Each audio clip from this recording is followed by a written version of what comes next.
What's going on, everyone? Welcome back to the channel. Apple finally released iOS 12.3.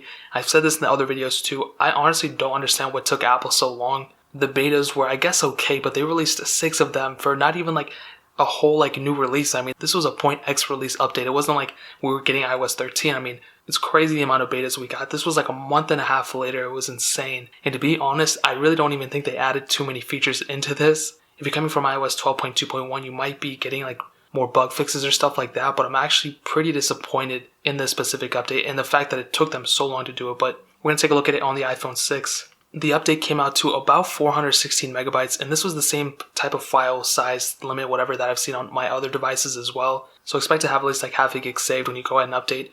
And it's a big update for like the amount of features that you're getting, because you're really not getting too many features, but I'm assuming a lot of the fixes were back end, so I guess I have to give them a benefit of the doubt. But one of the biggest changes that they added was actually when the Apple TV app. I honestly never even used the Apple TV app. I don't own an Apple TV or anything, but for those of you who do, this app has been updated. There's a lot of new panels on this thing, and I really think they're trying to push their new like streaming service thing with like Jason Momoa, or whatever his name is, and all those other people. They talked about it in the March event, and I think they're going to go ahead and start pushing this down our throats. So this update, I would say, was pretty much predicated on this, because even the next feature that was kind of updated a little bit kind of revolves around this as well. But if you own an Apple TV, that's a really cool thing. The next thing they added and they kind of updated was Airplay 2. Now it's already been in the iOS for a minute now, but within Airplay 2 they actually updated a couple new things. So now you can share more than just photos, music, and video. So that's cool. What that entails, I'm not too sure, but they just had it in their release notes, so I'm assuming it's going to be something cool.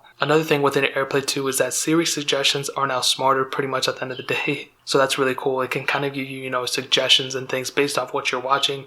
And another key thing is that with Intelligent Suggestions, which was a feature before, it now shows the suggestions if you're streaming your video on something like Apple TV. It'll go ahead and show those suggestions on your phone, so it won't show them on like the TV so everyone can see them. So if you're watching something that's inappropriate or something, it's not going to show up on the TV itself. It'll show up on the screen. So that's a quick little thing right there. And like I said, those features for me, they don't really speak out to me that much. I've seen way better features added on like a .x release, like a 12.1.2 release or something. So to call this like a .x release is pretty crazy, because it didn't really do too much in terms of that. And we did run a multi-core score. And on iOS 12.2.1, I had a multi-core score of 81,473, and I just reran it, and it went down to 79,249. So it did go down quite a bit. I'm actually pretty surprised by that. Actually, it's not even that much. It's probably like whatever.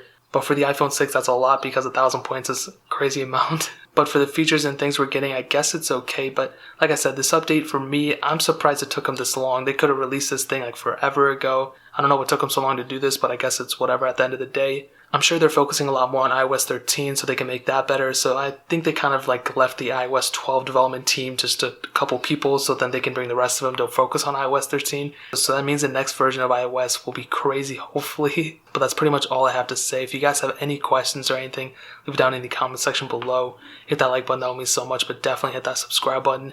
Every single subscriber that we get really does count, so it means so much if you guys could hit that. Also, check out the other links down in the description as well. My Twitter, my Instagram, my second channel. All those links are linked down below. I'd really appreciate it if you guys could check it out. But more importantly than everything else, I love every single one of you guys. And hopefully I'll catch you guys in the next video. Peace out till then.